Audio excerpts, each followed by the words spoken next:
Assalamualaikum warahmatullahi wabarakatuh. Liridha'illahi ta'ala wa li syafa'ati rasulihi wa khalilihi wa habibihi Muhammadin sallallahu alaihi wasallam, ala ma nawayna wa ala ma nawassalabuna salih biniyatin Allah ta'ala yuballighu maqasidana wa yassara umurana dunyana wa ukhrana wa ila hadrati man hadayna al-fatihata lahum wa dhakarna asma'u bihadal majlis khususan jami'i muallifi kutubina al-mukhlisin wa masyayikhina biddin usuli wa furu'i man Allah ta'ala yataghashahum birrahmati wal maghfirah. Al-Fatihah.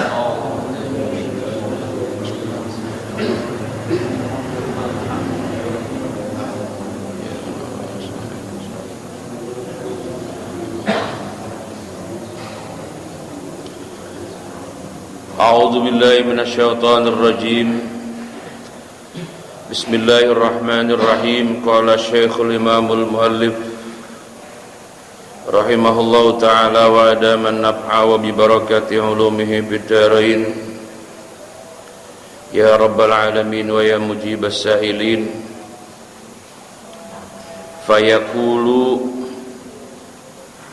tamanna fayatamanna hatta idzan qata'a amniyatuhu. Itu ya. Umniyah. Fayaqulu, kemudian berkata siapa? Rabb. Allah boleh langsung. Tamanna, ini masih nerusin hadis yang ke-48 ujung. Tamanna, akan ucapan tamanna, berharaplah. Ya Allah ya Karim, berharaplah siapa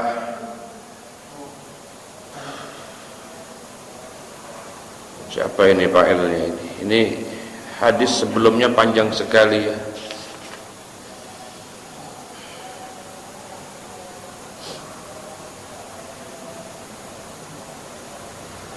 Rajul. Ya Allah ya Karim,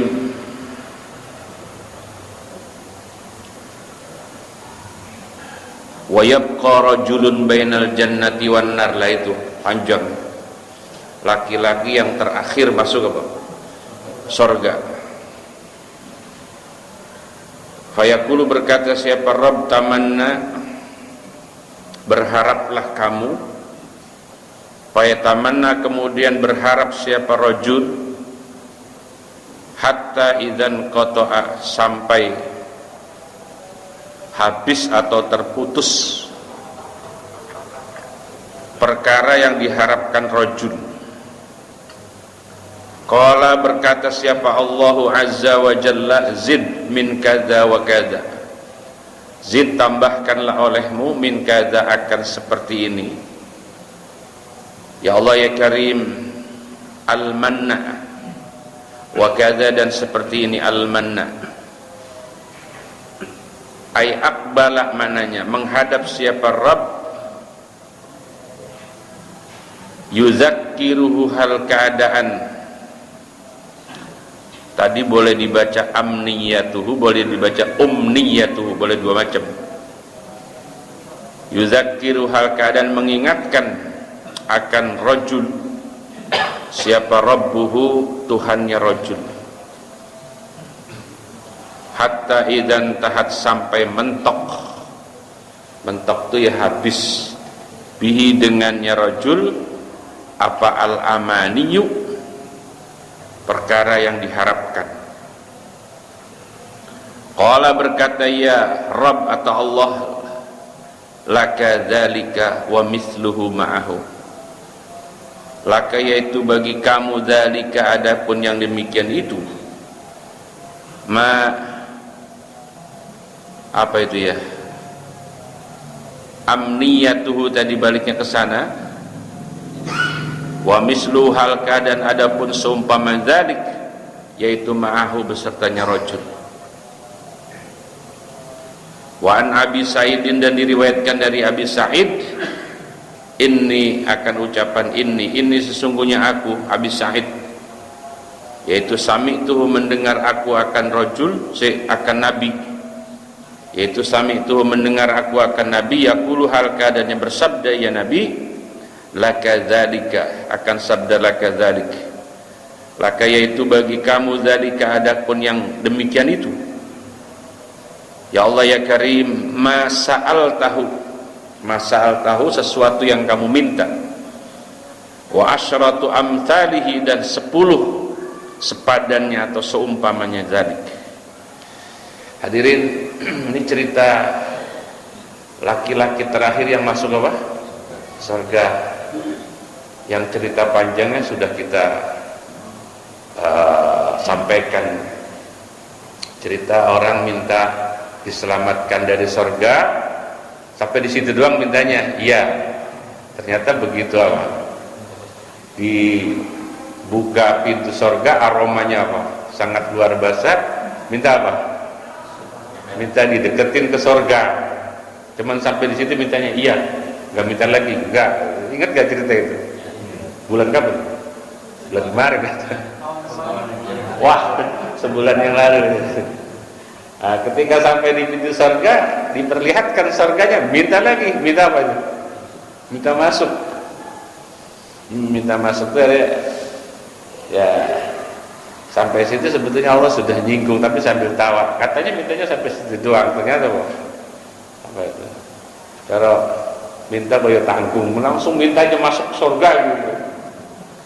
Bener mau masuk ke dalam surga? Iya. Nggak minta yang lain? Enggak. Ya, begitu masuk surga ternyata surganya luas, indah dan seterusnya. Ya masuk surga kalau nggak ngapa-ngapain ya nggak enak juga. Akhirnya begitu masuk ya minta apa? Banyak lah. Akhirnya oleh Allah ya ini fayaqulu tamanna. Kata Allah ini mengakhiri permohonannya yang gak sekaligus itu, tamanna, berharaplah kamu. Jadi kita itu ekspektasi mau masuk surga itu jangan nanggung-nanggung gitu loh cara kita. Saya sih yang penting masuk aja Ustadz. Lah bener, ntar sampai sono nggak ngapa-ngapain mau. Kalau cara kita mau masuk surga ya pengennya masuk surga terus mendapat fasilitas yang komplit gitu. Ya syukur-syukur ya, walaupun kayaknya berat ya, kaplingan kita itu dekat Nabi itu, tapi berat sekali itu ya. Ya jadi cara target masuk surga jangan target minim. Ya sama Allah itu minta apa-apa tuh jangan nanggung gitu. Ya Allah, saya punya utang 100.000 ya Allah, mudah-mudahan Engkau berikan saya rezeki 200.000, itu nanggung. Menyebut angka 200, ntar ya ada ngutang lagi 200, bingung bayar. Bilang saja minta rezeki yang apa? Yang banyak, yang berkah. Ya. Bapak kalau minta rezeki kan nggak nyebut jumlah ya? Hah? Banyak gitu aja pokoknya ya. Ya Allah, fayatamanna, karena akhirnya Allah bilang berharaplah kamu dengan pengharapan yang banyak. Ay amniyatin katsirah, mananya fatamanna tadi, fayatamanna kemudian atau lalu berharap siapa rajul hatta idzan qata, sampai harapannya habis. Apalagi nih ya, minta apa lagi nih ya, kata siapa? Si rajul tadi. Lah ngelihat orang laki-laki ya mantan, maklum mantan baru masuk neraka gitu yo. Jadi habis digebukin terus kayak apa?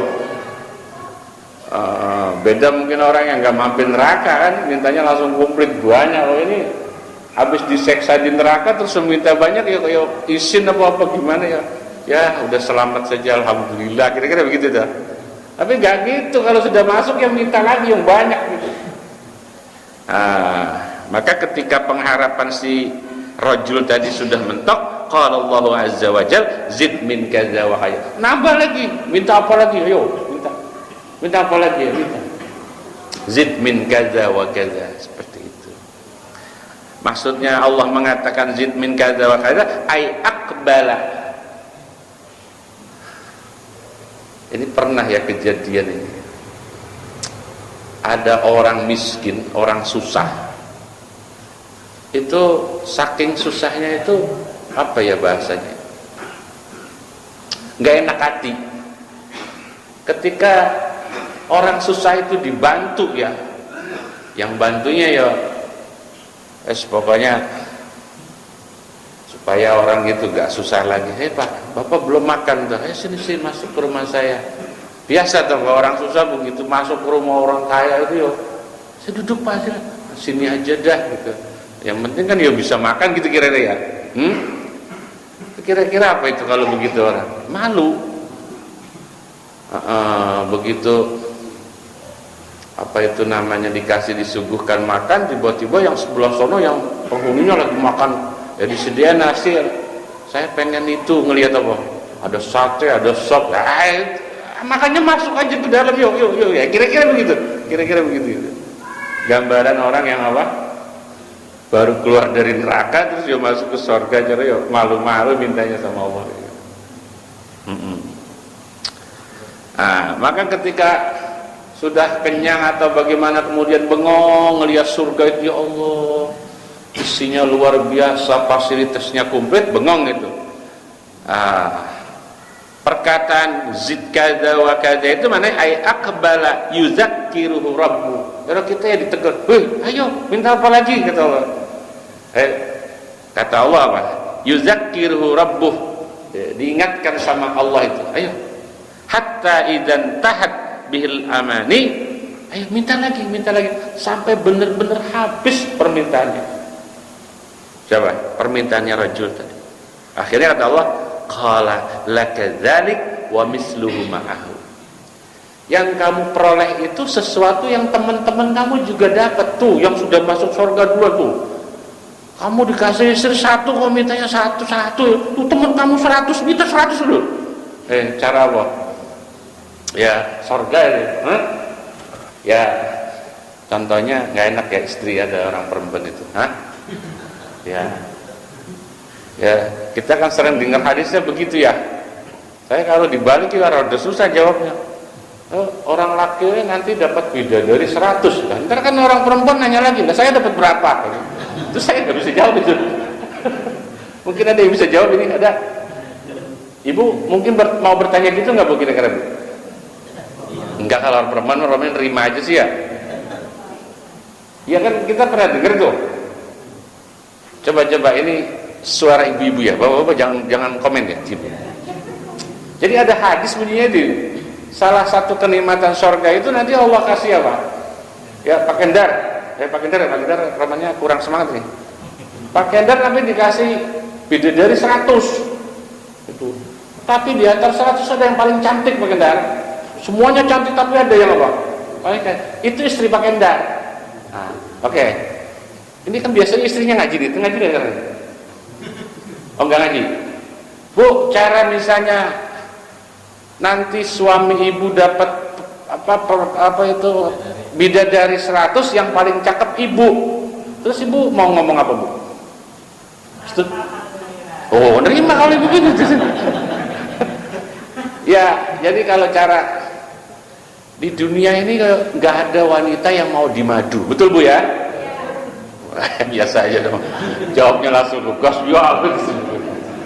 Jadi saya kasih modal Bu, saya mau dimadu tapi nanti di akhirat kesenangan sama mereka. Kalau di dunia jangan apa?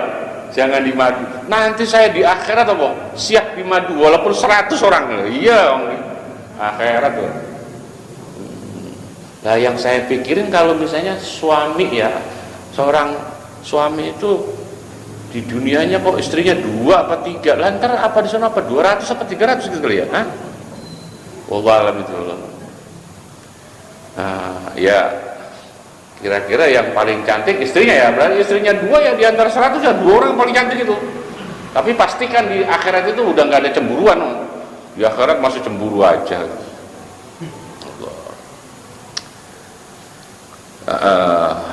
Ini cerita hadis panjang, akhirnya kata Abu Sa'id begini, wa Nabi Sa'id inni sami'tu yaqul laka zalik wa asyratu amsalik.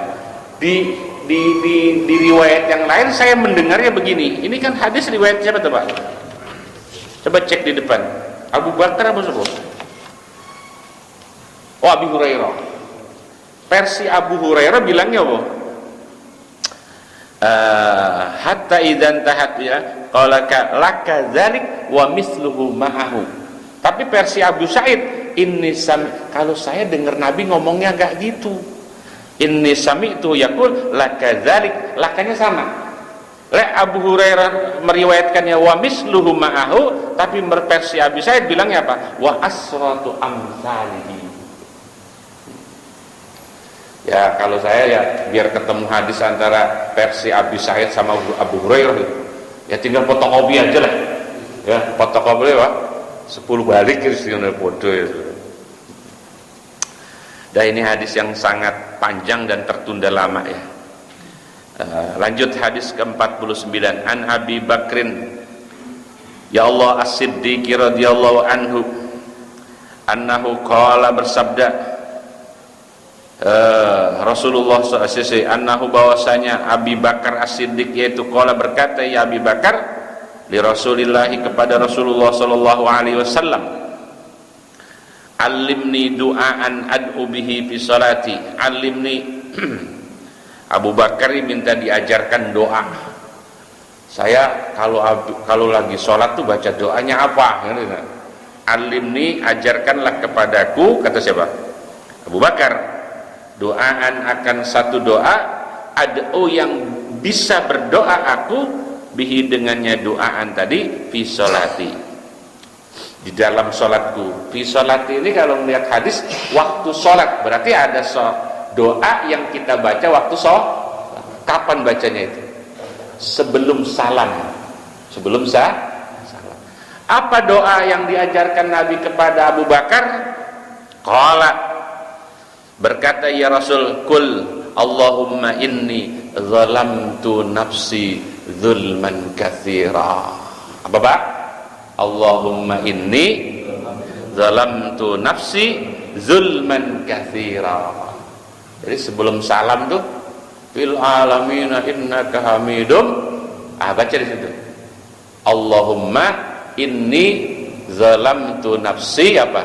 Zulman katsira. Apa artinya? Allahumma ya Allah, ini sesungguhnya aku yaitu zalamtu, menzalimi aku nafsi akan diriku. Caranya zalim, zulman dengan sebenar-benar zalim, katsiran yang apa? Yang banyak. Bapak kalau menzalimi orang itu kan berarti negatif tuh Pak. Menzalimi orang itu ya menyakiti orang, menyengsarakan orang, menipu orang, itu namanya kita menzalimi orang. Nah kalau menzalimi diri kita itu apa? Ya, kita itu sebetulnya nggak boleh berbuat itu, tapi kita berbuat, itu namanya kita zalim kepada diri kita sendiri. Paham tuh Pak? Nah pertanyaannya, sering nggak kita menzalimi diri kita itu? Ya kalau mau ngaku ya sering. Pokoknya orang kalau masih doyan bohong berarti masih sering zalimin diri, padahal bohong itu apa? Tidak boleh. Nah, dosa-dosa yang kita kerjakan setiap waktu itu hakikatnya adalah kita menzalimi diri kita. Zalim itu apa sih Pak? Maknanya banyak, menyesatkan. Gara-gara perbuatan zalim kita jadi tersesat, jadi gelap. Maka itu ketika kita sholat, di akhir sholat kita sebelum salam ngaku sama Allah, Allahumma inni zalamtu nafsi zulman katsir. Sesekali kita ingat-ingat tuh, hari ini dari mulai bangun sampai tadi itu maghrib, kita berbuat apa yang masuk kategori zalim kepada diri kita sendiri. Nah itu. Wala yaghfirudz dzunuba illa anta. Apa? Wala yaghfirudz dzunuba illa anta. Allahumma inni zalamtu nafsi zulman katsira. Terus apa? Wala yaghfirudz dzunuba illa anta. Apa itu? Wala yaghfiru, dan tidak sanggup mengampuni az-dzunuba akan dosa siapa illa anta, kecuali panjenengan. Tidak ada yang bisa menghapus dosa kecuali Allah. Ngaku gitu sama Allah. Ayo biar hafal nih doanya Nabi buat Abu Bakar. Ya buat kita juga Bang, buat Abu Bakar doa. Allahumma inni zalamtu nafsi zulman katsira wa la yaghfirudz dzunuba illa anta. Boleh nggak Pak Ustadz pakai bahasa Indonesia? Boleh, tapi jangan dilafazkan, cukup di dalam hati. Ya Allah, betapa zalimnya saya dengan diri saya, zalim. Betapa banyak dosa saya, betapa ya Allah banyaknya perbuatan zalim saya. Maka itu ampunilah dosa saya, karena tidak ada yang bisa mengampuni dosa kecuali apa? Engkau. Faghfir li maghfiratan min indik. Apa? Faghfir li maghfiratan min indik. Ini indah ya ujungnya itu. Faghfir li maghfiratan apa? Min indik. Faghfir li, maka mudah-mudahan mengampuni Tuhan. Li, untuk dosa-dosa saya. Apa itu? Maghfiratan, akan ampunan, min indik, yang ada di sisimu. Maksudnya apa? Hanya kamu yang punya itu, apa, pengampunan dosa, yang lain tidak ada. Kalau sudah bicara dosa, kecuali kesalahan kita dengan sesama manusia, kalau itu ya bukan min indik, tapi apa? Min indih. 2 minggu yang lalu ada jamaah laporan sama saya, Ustadz, yuk, saya itu mau bayar utang, banyak utang saya kepada teman saya, cuman karena terlalu lama utang itu belum dibayar, ketika dibayar sama temennya nolak. Nah, cerita itu orang sama saya, menurut temennya kok kayaknya sudah lunas. Gimana tuh, enak gak tuh Pak? Halo, mama kita punya utang sama orang, begitu udah lama belum juga bayar, begitu mau bayar kata yang punya utangan itu, udah lunas. Menurut Bapak enak gak tuh? Hah? Ya kira-kira ya begitu, makanya dia tanya sama orang. Nah, versi yang mau dibayar utang sudah lunas, tapi versi dia belum lunas. Bagaimana itu Pak menurut Bapak? Untung nanyanya sama saya, kalau namanya sama ente menjuki, ya udah buat saya aja dah. Kalau kagak ada yang ngaku. Gini, solusinya gini. Kak, ya tadinya sama yang mau bayar utang itu langsung mau disodakohkan buat pesantren, karena jumlahnya banyak, jutaan. Lumayan loh pesantren lagi butuh dana pembangunan ya. Tapi saya kan harus bertanggung jawab atas apa yang saya keluarkan itu. Gini Pak, jangan main sodakoh aja kata saya. Terus apa? Istihlal dulu. Istihlal itu apa? Meminta halal. Maksudnya kalau memang apa itu namanya, dia itu sudah lupa atau tidak mengakui utangnya itu, ya artinya udah lunas begitu, ya mohon diikhlaskan, mohon ridho kalau uang ini akan saya sedekahkan, seperti itu. Ngerinya nanti kalau nggak ngomong begitu, tiba-tiba apa? Begitu udah disedekahkan, loh ini ada catatannya belum dibayar. Nah itu gimana kalau gitu? Jadi wah kemarin dijariain, nah, nanti kan minta lagi kepada saya itu, Pak Ustadz minta duit yang kemarin, ternyata ada catatannya belum lunas. Jadi alhamdulillah Pak ini ya, apa itu namanya, setelah saya kasih tahu jawaban begitu, alhamdulillah, terima kasih Pak Ustadz. Nggak tahu tuh terima kasihnya apa. Ya pas ketemu saya ya terus kagak ngomong lagi, ya nyumbang kagak apa kagak itu. Nggak tahu tuh nasib duit jutaan kemana larinya itu. Aduh ya Allah. Ya kemarin ngaji kok salaman cuman bilang terima kasih Pak Ustadz atas jawabannya kemarin. Ya gak apa-apa, namanya ilmu kan ya gitu. Iya kan gak selalu saya dapat bayaran untuk apa. Saya tuh kalau ngaji apa-apa ya dakwah itu ya ngukur bayaran tuh ya saya kesinggung loh. Nih, mohon maaf ya untuk ustadz-ustadz. Itu ada Allah singgung dalam surat Yasin. Ittabi'u man la yas'alukum ajra apa? Wa hum muhtadun. Apa? Ayat berapa itu? Ittabi'u man la yas'alukum ajra wa hum. Jadi Allah suruh itu terkait orang-orang yang menyebarkan apa? Agama, sering memberi nasihat, berdakwah, ikutilah orang-orang yang apa? tidak meminta ajra. Ajra itu maknanya apa? Upah, tarif atas apa yang dia berikan. Karena ketika kamu ikuti dia, kamu akan memperoleh hidayah. Itu rada ruwet itu ayat itu, tapi alhamdulillah ada ayat itu, akhirnya saya cara dakwah itu nggak berani pasang tarif. Jangankan tarif, DP aja nggak berani saya. Saya ada undangan maulid itu, DP dulu lah, nggak berani saya. Karena kena dengan ayat itu. Tapi kalau sudah selesai ngaji terus dikasih amplop, itu apa saya masang tarif toh Pak Jiretno? Jangan ngangguk-ngangguk ya. Ya artinya begitu saya selesai tugas dikasih apa ya, hadiah lah caranya. Itu halal nggak, Pak Juki? Halal nggak itu? Bener nggak nih?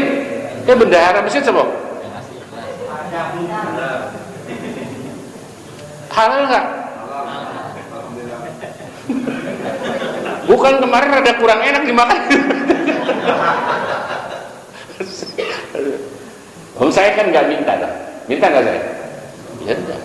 Yang ngargain saya segitu siapa? Ya nggak tahu saya dikasih segitu. Ya mungkin kali dari omongan itu Ustadz itu patutnya saya ngasih berapa?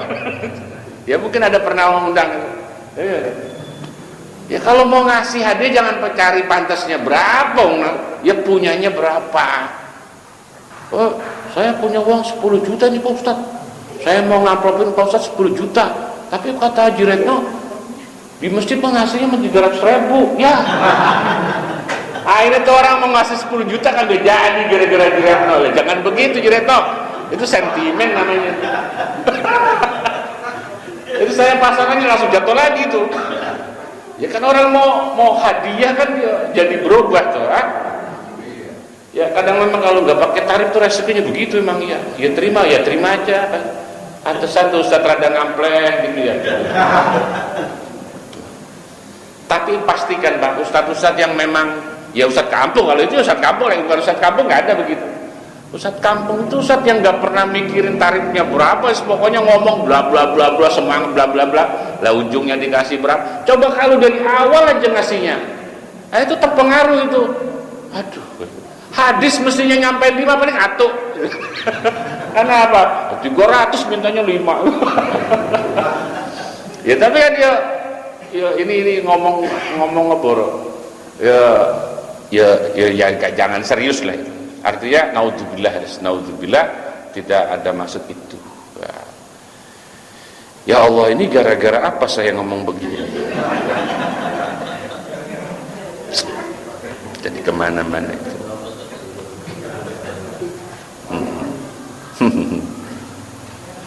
Warhamni innaka antal ghafurur rahim. Warhamni, mudah-mudahan mengasihi Tuhan akan aku. Warhamni itu mengasihi atau menyayangi sepodo, sama saja. Warhamni, mudah-mudahan apa? Menyayangi Tuhan akan aku. Innaka, sesungguhnya engkau, anta engkau, itu taukid dari apa? Taukid apa badal? Badal ya. Anta engkau, yaitu al-ghafuru, zat yang apa? Banyak mengampuni, ar-rahibu, lagi apa? Banyak menyayangi. Oke. Ada pertanyaan, ini doa bacanya di dalam sholat apa setelah sholat? Atau andai kata kita lupa tidak baca doa itu waktu di sholat, boleh nggak dibaca apa? Kata-kata alimni doaan ad'u bihi fi sholati. Fi sholati itu berarti kan apa? Bacanya apa? Di dalam. Di dalam sholat itu kapan? Allahu Akbar, apa baca langsung doa itu? Nah, Bapak kalau ketemu hadis-hadis model begini, ya hati-hati ya. Karena dalam hadis tidak ada penjelasan, cuman bilangnya apa? Fi sholati, di dalam sholatku. Jadi Abu Bakar minta diajarin doa yang saya bisa baca di dalam sholatku. Cara Bapak gitu loh, dapat hadis kayak gitu, Bapak bacanya kapan? Di dalam sholat apa di luar sholat? Kalau hadis bunyinya begitu, jawab. Oke, umpama bapak bilang di dalam sholat, berarti boleh nggak doa itu dibaca di luar sholat? Boleh, main boleh-boleh aja. Berarti ibu yuk ngarang, Nabi suruhnya di dalam, kok ibu bacanya di luar? Itu termasuk bid'ah juga itu.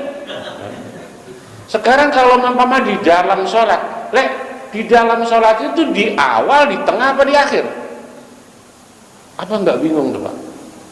Betapa bahayanya orang ngamalin hadis dalam kondisi mentah, sehingga tafsirnya ya sekarepe udele dhewe selagi semaunya itu. Akhirnya kita perlu pendapat dari ulama yang ahli di bidang itu. Salah satunya, ai fi akhir sholati ba'da tasyahhudil akhir. Kaul pertama mengatakan doa ini dibaca setelah tasyahud akhir. Itu menurut ulama, bukan menurut saya cuma ngomong kok. Bacain tuh kitab. Yuk. Jadi bacain ini salat, Allahumma inni zalamtu nafsi zulman katsira la yaghfiru dzunuba illa anta faghfir li. Apa itu? Faghfir li tadi ya? Apa? Wala yaghfiru dzunuba illa anta faghfir li maghfiratan min indik. Terus apa? Warhamni innaka anta ghafurur rahim. Jadi bacanya menurut ulama apa?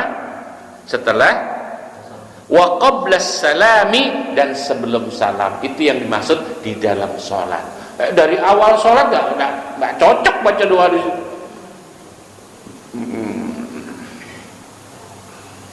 Tapi ada ulama Maliki, ulama yang sebangsa Maliki, mazhab Maliki mengatakan al-ula ayyadu wa bihi bis sujud. Kata Imam mazhab Maliki ya, namanya Imam Fakihani, Imam Al-Fakihani Al-Maliki mengatakan hadis itu ngamalin doanya yang paling utama yaitu ketika sujud. Berarti kan sudah dua kaul gitu. Ada yang bilang sebelum salam, tapi menurut Imam Al-Fakihani Al-Maliki baca doanya ketika sujud. Nah, itu. Ayo bapak pakainya kapan? Sujud kagak, sebelum salam kagak. Ngapa? Suwen, assalamualaikum warahmatullahi wabarakatuh. Akhirnya gak baca doa apa-apa. Ya Allah. Kenapa kok ada ulama yang berani mengatakan seperti itu? Li'anna qaulahu fi sholati ya'ummu jami'an. Sebetulnya kalau Rasul bilang fi sholati, pertanyaan Abu Bakar, ya mananya ya bebas. Boleh pada waktu sujud, boleh waktu sebelum salam.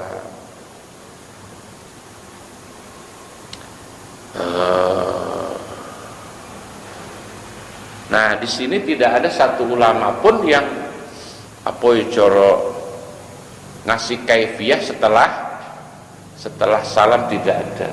Lah pertanyaannya, kalau saya baca setelah salam, artinya mungkin di dalam rangkaian doa-doa kita kan, kita kalau habis sholat kayak tadi kan saya baca doa itu ya.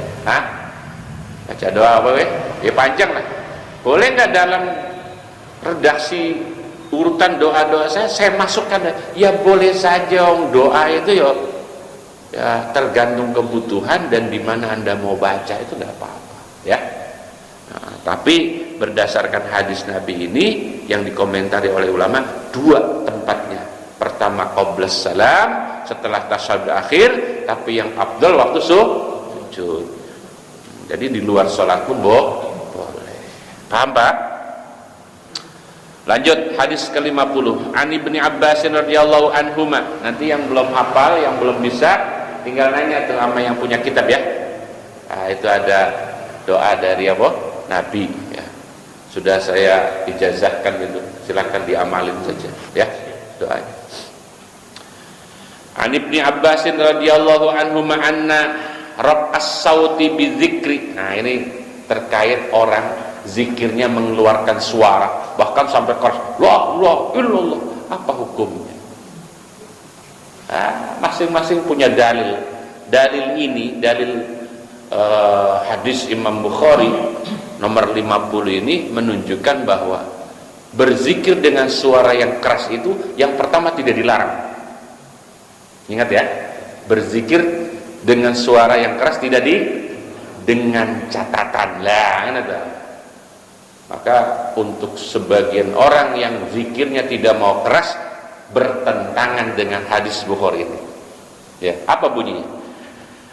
Anna rab as-sauti, bahwasanya mengeraskan suara, bizikri dengan zikir, hina yansarifu, ketika bubaran siapa, annasu manusia minal maktubati, dari apa? Salat wajib, yaitu karena biasa terjadi ia, itu makna murad, yaitu karena biasa terjadi ya rafus saut ala ahdi Rasulillah sallallahu di zaman Rasul yo baca zikirnya keras.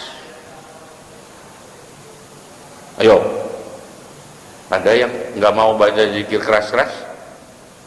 Ya kalau sendiri ya jangan kenceng lah sendiri. Ini kan yang apa? Rame-rame. Ya selama ini kan mereka bilang bidengah.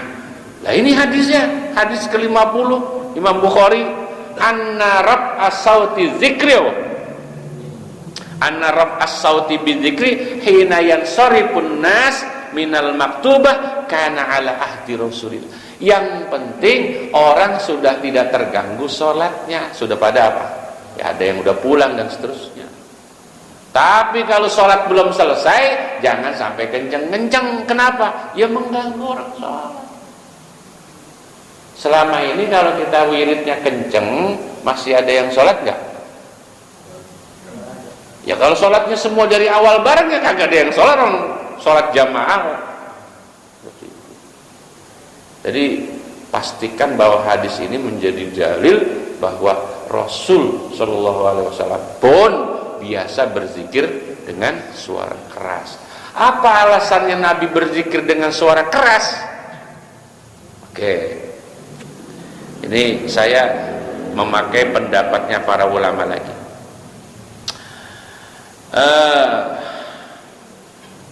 Apa itu dikatakan? Wa hadzal hadis yadullu ala anna as-sahabah jaharu bidzikri ba'da shalah. Catat.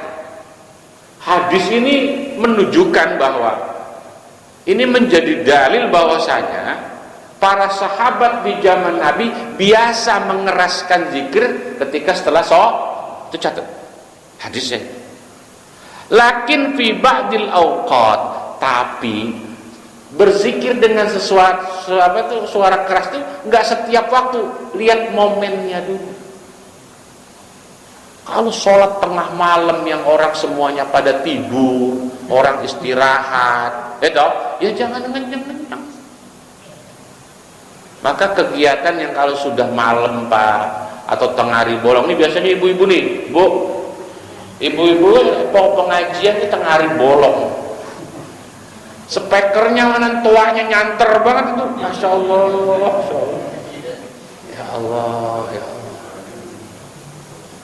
Itu kayaknya adanya di Indonesia dong, di Singapura kayaknya nggak ada itu, ya.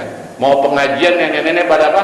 Megang mic, Masya Allah. Kadang-kadang yuk baca selawatan apa iramanya, ada dangdutnya apa. Itu hukumnya gimana itu ya? Tengah hari bolong loh ya. Orang pada tidur. Itu maksudnya apa toh Bu? Ibu-ibu baca selawat kenceng-kenceng habis zuhur tuh Bu, ngapain tuh Bu? Manggil orang.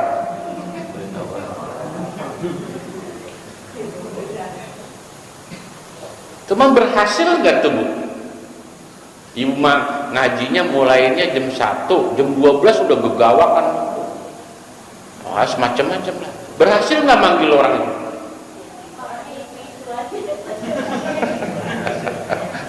Dia mah dipanggil sama nggak dipanggil datang aja Bu. Jadi ketika ibu gegawakan baca selawatan lama sejam, yang datang cuma segitu, biasa nggak usah deh. Ya. Udah gitu pengajiannya hanya di lingkungan sini doang, speakernya nyampe kampung saya. Apa kira-kira ibu-ibu di kampung saya pada datang? Ya, maksud saya begini, apa yang dilakukan oleh para sahabat itu min ba'dil awqat, nggak semuanya. Ngelihat apa? Momen. Kira-kira kalau saya keras itu kenceng mengganggu orang apa enggak? Ya kalau memang mengganggu ya dipilih-pilih waktunya. Ini maaf nih, saya ngaji pakai speaker luar apa speaker dalam? Ganggu nggak ini? Ya jangan yang ngaji. Yang ngaji ya karuan namanya ngaji. Baik, halo. Kepada para jamaah, bila suara saya mengganggu, mohon maaf. Gitu. Jangan kebangetan pede jadi ustadz. Buku awak kan kita nggak tahu ada tetangga ada yang lagi sakit gigi itu siapa sih suaranya ustadz kenceng banget lah. Nah, itu ya. Hah? Sampai ke condet. Ya mohon maaf deh ya. Ya sebetulnya kalau udah ngaji begini saya udah pakai speaker dalam cukup ya. Tapi jangan kalau nggak pakai speaker ya, nggak pakai speaker ya parah ini tenggorokan. Ya Allah, ya boleh ya. Tapi biasanya orang kita itu dalilnya cuma satu, syiar. Pokoknya dalilnya itu mau diputar kemana juga ya syiar. Apa ya boleh ya atas nama syiar gitu ya. Ya untungnya ya maghrib ke isya gitu ya. Coba ada yang sampai jam berapa gitu ngaji. Kalau ngaji sih mungkin enggak maulid ya. Maulid itu sampai jam berapa maulid? Masya Allah. Jangan ya. Ya pesan saya untuk Masjid Nurul Iman ini. Ya kalau bikin acara ya, jangan terlalu malam lah ya. Kalau mau terlalu malam, saya boleh ya, saya ngusulin. Okay. Kalau mau acaranya malam, jangan pakai nampan makannya. Saran dari saya. Jangan pakai apa? Nampan. Bu, kalau acara malam itu bikinnya apa? Nasi box sama snack. Nah, gitu. Kenapa? Pakai nampan itu ya cenderung mubazir. Jangan bilang sunnah Nabi makannya pakai nampan. Zaman Nabi belum ada box. Ini kebangetan nyunah akhirnya apa? Lo bayangin lo, acara jam 12, nasi kebuli siapnya dari habis maghrib. Berarti jam 12 tumping udah pada apa?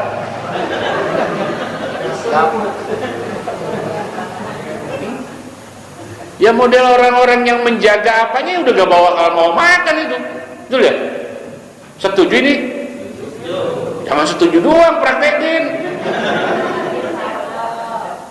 Iya. Nah, kecuali acara maulidnya, acara apapun lah ya. Ya sumpama ya dari mulai pagi. Lah ada apa tuh? Ya, keluar nasi nampannya jam setengah 12 ya. Cocok lah setengah 12 tuh. Insya Allah nampannya nggak usah dicuci lagi kalau itu. Tapi kalau acara malam sampai jam ini saya kritik lah pokoknya. Akhirnya itu mubazir Pak. Saya pernah itu ngalamin itu. Ya Allah, itu kan sumbangan orang. Itu. Ini satu apa enggak ini? Kasihan donatur. Ya. Tapi kalau nasi bok enak kan? Anu Ustaz, ya kalau nasi bok terpulang duluan. Jadi kadang-kadang memang dilema kan bagi nasi boknya itu ya sekali snack gitu ya. Ya begitu datang ya dibagi. Akhirnya begitu mungkin ceramahnya banyak banget itu. Ya Allah, ceramah sampai 3 mana lama-lama banget. Kemarin maulid ini kasus di pencerahannya sampai 3 kemarin di maulid. Ya Allah, saya ke bagian terakhir lagi. Ya untungnya nggak terlalu malam gitu ya. Ya Allah, ya pokoknya ya diatur saja supaya apa? Ya itu ya. Ini jadi ngomongin nasi apa? Nah ini. Jadi yang penting kegiatan zikir yang disuarakan dengan keras itu selagi memang tidak mengganggu orang. Li ajli, kenapa para sahabat dan Nabi itu biasa mengeraskan suaranya ketika zikir pada apa itu? Li ajli ta'limin nas sifat dzikri la annahum dawamu 'alal jahri bihi fal imam wal ma'mum yanbaghi lahumma apa itu? Al-an ikhfa'u dzikri illa idza ihtija li ta'lim fal ula al-jahru bihi. Kalau orang jamaah awam tidak dibacakan dengan keras, dia mau baca apa? Orang nggak paham. Maka kebijakan para ulama dulu mengajarkan zikir kepada jamaah, kepada umat secara umum harus dengan suara. Ya, kalau ngajarin orang nggak bersuara Pak, yang sak terakhir apa kedengeran kan gitu. Lah mengajarkan orang berzikir itu artinya apa? Supaya dia biasa berzikir. Satu. Apalagi dalam jumlah yang banyak. Rentan memang berzikir dengan jumlah yang banyak tapi tanpa bersuara. Beda-beda tipis antara khusyuk sama pules. Beda-beda. Kagak ada suaranya Ustaz, satu masjid itu orang zikir. Oh begitu dilihat, Masya Allah. Jadi memang ada sisi positifnya, ada sisi negatifnya itu. Antara zikir keras dengan zikir apa? Dah bersuara. Maka ya menurut saya mengenai suara ini disesuaikan saja. Tapi kalau zikirnya habis maghrib itu ya gak kenceng-kenceng, insya Allah gak pules. Kenapa? Ya habis maghrib belum pada ngantuk ya. Ada itu di mana majlis zikirnya mulai jam 12 malam. Ada itu. Sholawat nariyah sekian ribu, mulainya dari jam berapa? Jam 12. Itu bangsa apa yang pada ngikut itu ya? Lah start jam 12 selalu 4.444. Lari jam berapa itu? Masya Allah. Itu kalau bukan pemain beneran nggak ada yang bakal ber. Oh pakai kata Pak Ustadz pakai yang cetak-cetok. Kalau yang pakai kayu itu kan ya, tahu-tahu yang ngambilnya banyak itu. Cepet amat itu. Kalau yang cetak-cetok namanya jumlahnya banyak, ngerjainnya malam. Tapi kalau dengan suara keras ngantuknya hilang. Karena kata ulama begini, min alamatil ijabah. Apa bu? Min apa? Min alamatil ijabah. Tanda-tanda bahwa doa kita, zikir kita diijabah oleh Allah Subhanahu wa taala, wirid kita diterima oleh Allah Subhanahu wa taala, bahwa kita lapaskan bacaan-bacaan itu dengan membaca tanpa waleh. Waleh itu apa? Bosen atau aras-arasan. La ilaha illallah. Saya bisa bantu? La ilaha illallah ngapa jadi stop. Apa bisa kayak gitu diterima? Jadi min alamatil ijabah, salah satu tanda-tanda diijabahnya doa kita, zikir kita, bacanya nggak boleh waleh, nggak boleh aras-arasan. Amin, amin, lah, amin begitu. Amin. Allah amin. Allah main-main. Yang kedua, yang Anda baca itu gak keliru. Maksudnya apa? Lafaznya, hurufnya, makhrajnya. Ada fenomena ini ya. Saya menghadiri malam Kamis kemarin. Saya menghadiri acara 7 hari tokoh itu di daerah Taman Bunga itu. Ya Allah, itu baca tahlilnya berantakan itu. Astagfirullah. Saya jadi ngenes gitu, ya Allah ya. Itu kitabnya namanya Khazinatul Asrar, karya Syekh Al-Haq Muhammad An-Nazil. Salah satu ditolaknya bacaan kita itu ketika aurat itu dibacanya keliru. Bahkan dalam redaksi aurat tahlil itu kan ada ayat Qur'annya tuh. Maka tolong kalau ada acara-acara masyarakat terkait doa, wirid, zikir yang nggak biasa baca jangan disuruh. Harus dipilih dari orang-orang yang fasih, syukur paham maknanya. Itu berantakan sekali itu, saya lihat tuh di daerah sana itu. Ya, perlu diekspor ustadz ke sana berarti. Kacau bacanya. Ya, akhir surat Al-Baqarah ya Allah madnya pada berantakan gitu. Bagaimana bisa diijabah bacanya kayak gitu? Ya Allah. Jadi ini terkait diterimanya apa? Ibadah kita termasuk zikir. Silakan Bapak pakai itu model apapun dengan tujuan apapun, insya Allah zikir kita diterima. Dalam rangka supaya semangat dan tidak ngantuk, maka dipersilakan bacanya apa? Apa? Karena di zaman Nabi biasa seperti itu. Yang akan datang, setiap kita adalah pemimpin. Dimanapun menjadi pemimpin, maka kepemimpinan kita nanti akan ditanggung jawab.